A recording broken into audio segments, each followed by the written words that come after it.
Hello guys, welcome back. അങ്ങനെ കുറെ നാളുകൾക്ക് ശേഷം ഞാൻ പിന്നെയും വന്നിരിക്കുകയാണ്. ഈ വർഷത്തെ ലാസ്റ്റ് 2023 ലാസ്റ്റത്തെ വീഡിയോ ആണ്. 2023 അങ്ങനെ തീരാറായി. ഈ വർഷം എത്ര വീഡിയോ ഇട്ടെന്ന് പോലും എനിക്കൊരു ഓർമ്മയില്ല. സമയമുള്ളത് പോലെ ഞാൻ ഇട്ടിട്ടുണ്ട്. നമ്മുടെ ഫസ്റ്റ് ന്യൂസിലേക്ക് കിടക്കാം. Let's get start.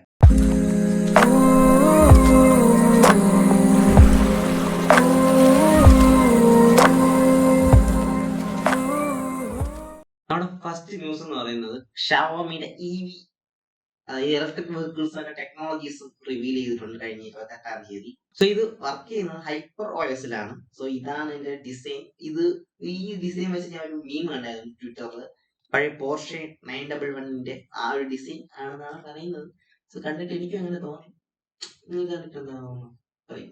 ജാനുവരി 4-ാം തീയതി വിവോയുടെ X100 സീരീസ് ലോഞ്ച് ചെയ്യാൻ പോകുന്നുണ്ട്. ഇതേ ദിവസം തന്നെയാണ് റെഡ്മിയുടെ നോട്ട് 30 പ്രോ 5G ആ ഫോൺ ലോഞ്ച് ചെയ്യുന്നത്. ക്ലാഷ് റിലീസ് ആണ് എന്തായാലും. വിവോയൊക്കെ നേരത്തെ പറഞ്ഞതാണ് ഇത് ഇറക്കാൻ പോവാണ് ഈ ഡേറ്റില്. ആരെങ്കിലാണ് മാറ്റി വെച്ചിട്ട് കൊള്ളാം. അതുപോലെ തന്നെ ജാനുവരി 23-ാം തീയതി OnePlusന്റെ 12R ബഡ്സ് 3 പ്രോ ഇത് മൂന്നും ഇറങ്ങാൻ പോകുന്നുണ്ട് ഇന്ത്യയിൽ. അതുപോലെ തന്നെ OnePlusന് ഒരുപാട് ഇഷ്യൂസ് ഉണ്ട്. അതുപോലെ one of the best 2023 one of the best phone ആയിരുന്നു OnePlusന്റെ ഓപ്പൺ ഫോൺ.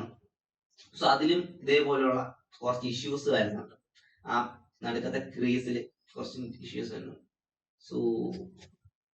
ഫോൾഡിംഗ് ഫോൺസ് കുറച്ചുകൂടി ബെറ്റർ ആവാനുണ്ട്. OnePlus ആയാലും ഏതായാലും ശരി. അതുപോലെ തന്നെ ഷവോമിയുടെ 14 പ്രോ അതായത് 13 പ്രോയും ഉണ്ടായിരുന്നു. അതുകൊണ്ട് 14 പ്രോ ഉണ്ടാകാൻ സാധ്യതയില്ല.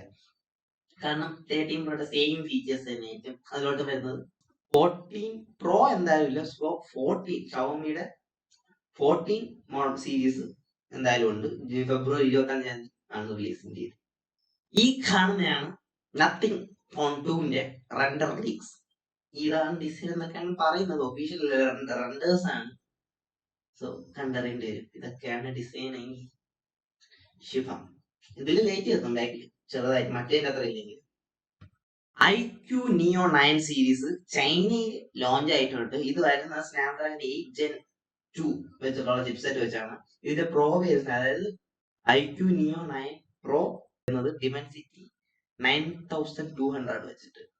ഇതേ സാധനം ഇന്ത്യയിൽ വരികയാണെങ്കിൽ, അതായത് സ്നാപ്ഡ്രാഗൺ സാധനം വരികയാണെങ്കിൽ അത് സൂപ്പർ ആയിരിക്കും.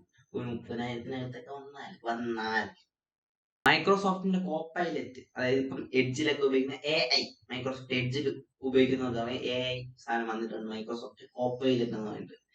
പണ്ട് മൈക്രോസോഫ്റ്റിൽ കോർട്ടാന ആയിരുന്നു, ഇപ്പൊ കോപ്പൈലറ്റ് ആണ്. കുറച്ച് നല്ല യൂസ്ഫുൾ ആണ് സ്റ്റുഡൻസിനും.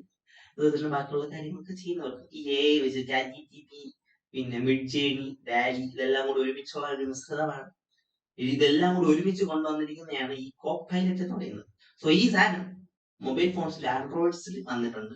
ആവശ്യമുള്ളവർക്ക് ചെക്ക് ചെയ്യും. ഇന്ത്യയിൽ പോക്കോ X6 സീരീസിന്റെ ലോഞ്ച് എന്തായാലും ഉണ്ട്. അതിൽ വരുന്നത് മീഡിയടെക്കിന്റെ Dimensity 8300 അൾട്രാ എന്ന് പറയുന്ന ചിപ്സെറ്റ് ആണ് അതിൽ വരുന്നത്. ഇതേ സാധനം തന്നെയാണ് ചൈനയിൽ ഇറങ്ങിയ റെഡ്മിയുടെ K70E എന്ന് പറയുന്ന അവിടെ ഇറങ്ങിയ ഫോൺ. ആ സാധനം റീബ്രാൻഡ് ചെയ്ത് പോക്കോ X6 എന്ന് പറയുന്ന സീരീസിൽ ഇവിടെ കൊണ്ടുവരുന്നത്. വേറെ വ്യത്യാസമൊന്നുമില്ല. നോയ്സിന്റെ OH എന്ന് പറയുന്ന ഒരു വാച്ച് ഇറങ്ങിയിട്ടുണ്ട്. ഇതിൽ 4G കോളിംഗ് സപ്പോർട്ടഡ് ആണ്. ഇതിൽ eSIM സപ്പോർട്ട് ആവും. ഇത് ഓഫർ റേറ്റ് വരുന്നത് 5000 രൂപയ്ക്കാണെങ്കിൽ ഇതിന്റെ ഒറിജിനൽ പ്രൈസ് വരുന്നത് 10,000 രൂപയാണ്. നോർമലി ഈ LTE വേരിയന്റ്, അതായത് കോൾ ചെയ്യാൻ പറ്റുന്ന, ഈ ബ്ലൂടൂത്ത് അല്ലാതെ നമുക്ക് ഡയറക്റ്റ് സിം വെച്ച് കോൾ ചെയ്യാൻ പറ്റുന്ന LTE വേരിയൻസിന് ഭയങ്കര റേറ്റ് ആണ് വാച്ചസിൽ. LTE വേരിയൻസും ഇതുപോലെ ചീപ്പായിട്ട് വരാൻ തുടങ്ങിയിട്ടുണ്ട്. LTE വേരിയൻസ് ചീപ്പായി തുടങ്ങിയിട്ടുണ്ട്. That's A good thing. ആപ്പിളിന്റെ, സാംസങ്ങിന്റെ ഒക്കെ ഈ സ്മാർട്ട് വാച്ച്, LTE വേരിയൻസ് വരുന്ന സ്മാർട്ട് വാച്ച് ഒക്കെ കത്തി റേറ്റ് ആണ്. ഒരു 30,000 ആ ലെവലിലാണ് ആ വാച്ചസ് ഒക്കെ വിൽക്കുന്നത്. അതാണ് പ്രശ്നം. അതുപോലെ തന്നെ iQ വാച്ച് ഇറക്കിയിട്ടുണ്ട്. പ്രത്യേകിച്ച് വലിയൊരു കാര്യമില്ല. അതിൽ AI വാച്ച് ഫേസസ് ഉണ്ട്. അത്ര മാത്രമേ ഉള്ളൂ. വേറെ എല്ലാ ബാക്കിയെല്ലാം സാറിന് പറഞ്ഞു. 2023 തീരാൻ പോവാണ്. ഈ വർഷത്തെ ഏറ്റവും ലേറ്റസ്റ്റ് ആയിട്ടുള്ള ദുരന്ത ന്യൂസ് ആണ് ആപ്പിളിന്റെ. ആപ്പിളിന്റെ തലക്കിട്ട് അടിയിട്ടിരിക്കുകയാണ്. അതായത് USA മാർക്കറ്റിൽ ആപ്പിൾ വാച്ചസിനെ ബാൻ ചെയ്തു കളഞ്ഞു. പ്രസിഡന്റിന്റെ അടുത്ത് പോയിട്ട് പോലും അങ്ങേര് എടുത്തെറിഞ്ഞു കളഞ്ഞവരെ. സോ കാരണം വേറൊന്നുമല്ല, ആപ്പിൾ വാച്ചസിൽ ഈ ഇടയ്ക്ക് ഉണ്ടായിരുന്നല്ലോ ബ്ലഡില് മറ്റേ ഓക്സിജൻ ലെവൽ കണ്ടെത്താനുള്ളതാണ്. അത് മാസിമോ എന്ന് പറഞ്ഞ ഒരു ടെക്നിക്കൽ കമ്പനി, മെഡിക്കൽ എക്യുപ്മെന്റ്സ് ഒക്കെ ഉള്ള ടെക്നോളജീസ് ഒക്കെ ഡെവലപ്പ് ചെയ്ത ഒരു കമ്പനിയാണ്. സോ അവരുടെയാണ് ഈ ബ്ലഡിൽ ഓക്സിജൻ ലെവൽ കണ്ടുപിടിക്കാനുള്ള സംഭവം, ഈ അവരുടെ പേറ്റന്റ്. സോ അത് അവർ നൈസായിട്ട് ആപ്പിൾ ചുരണ്ടിയിട്ട് ഇതിൽ ഇംപ്ലിമെന്റ് ചെയ്തു. സോ അവര് നോർമലി കേസിന് പോയി ആപ്പിൾ നൈസായിട്ട് എടുത്ത് വെളിക്കളഞ്ഞു, USA മാർക്കറ്റ് ചെയ്തു.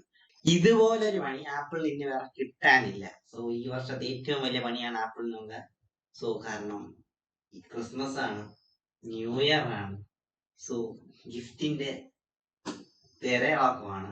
ഏറ്റവും വലിയ മാർക്കറ്റ് ആണ് USA. ആപ്പിളിന്റെ ഏറ്റവും വലിയ മാർക്കറ്റ് ആണ് USA. സോ അതുകൊണ്ട് തന്നെ എത്രയും പെട്ടെന്ന് ബാൻ എടുത്ത് മാറ്റി കളഞ്ഞാൽ അവർക്ക് കൊള്ളാം. സോ അവര് ഇത് സോഫ്റ്റ്വെയർ വെച്ച് മാറ്റാന്ന് പറയുന്നുണ്ട്, ഈ പരിപാടി ഇവിടെ വെച്ച് നിർത്താന്ന് പറയുന്നുണ്ട്. സോ എന്താണെങ്കിലും ആപ്പിളിന് നല്ലൊരു പണി കിട്ടിയിട്ടുണ്ട്. സോ ഗൈസ്, ഇന്നത്തെ ന്യൂസ് ഇത്രേ ഉള്ളൂ. സോ ഇനി അടുത്ത വർഷം കാണാം. സോ എന്തായാലും ഇനി ജനുവരി ലാസ്റ്റ് എനിക്ക് ഇനി വീഡിയോ എഴുതാൻ പറ്റും. ബിടെക് സ്റ്റുഡൻസിനെ അറിയാം, അടുത്ത മാസം ജനുവരി 3-ാം തീയതി തൊട്ട് 23-ാം തീയതി വരെ ഞങ്ങൾക്ക് എക്സാം ആണ്. സോ എല്ലാം കൊണ്ടും പെട്ടിരിക്കുകയാണ്. അടുത്ത മാസം ലാസ്റ്റ് കാണാം, ഇടാൻ പറ്റുമെങ്കിൽ ഇടാം. ഓക്കെ. പിന്നെ നമ്മുടെ ലാപ്ടോപ്പിന്റെ റിവ്യൂ വരുന്നുണ്ട്. പുതിയ ലാപ്ടോപ്പ് ഇൻസ്റ്റാഗ്രാമിൽ ഫോളോ ചെയ്യുന്നവർക്ക് അതറിയാം. പുതിയ ലാപ്ടോപ്പിന്റെ റിവ്യൂ വരുന്നുണ്ട്. അതുപോലെ തന്നെ നമ്മുടെ പുതിയ മൈക്കാണ് ബോയ. സോ ബോയ M1ന്റെ റിവ്യൂ വരുന്നുണ്ട്. ഗാഡ്ജറ്റ്സ് റിവ്യൂ ചെയ്തിട്ട് കുറെ നാളായി. സോ ഇതിന്റെ രണ്ടിന്റെ റിവ്യൂ എന്തായാലും ഇതായിരിക്കും എന്തായാലും ഇനി അടുത്ത വർഷത്തെ ഫസ്റ്റ് വീഡിയോസ്, ഇത് രണ്ടും. സോ അപ്പൊ ഇനി അടുത്ത വർഷം കാണാം. ബൈ.